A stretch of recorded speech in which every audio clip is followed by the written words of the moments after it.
Peggy 7.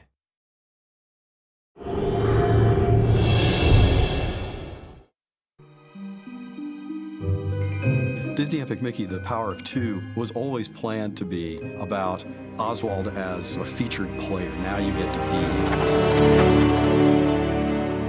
Oswald is the quintessential forgotten Disney character. He was a major superstar in his time, and I think using him in Wasteland to be the driving force of what's going on there is the perfect choice.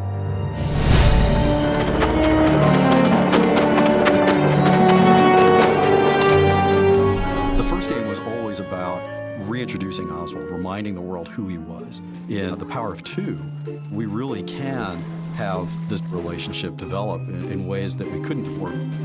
Walt Disney and iWorks created Oswald the Lucky Rabbit in response to a request from Charles Mintz, who was their distributor. They wanted a new character and created a cartoon called Trolley Troubles. It came out in 1927 and was an instant hit pretty much with the public.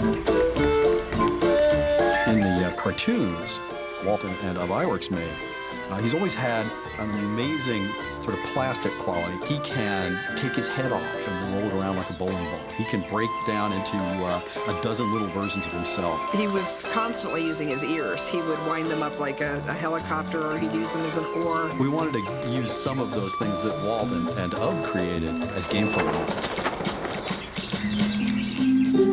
When Walt went back to New York to renegotiate the next year's series of cartoons, Charles Mintz told him at the time, not only am I not going to give you more money for these cartoons, but I actually own the character through your contract, and I've hired away most of your animators, and so you're going to have to do things the way I want you to.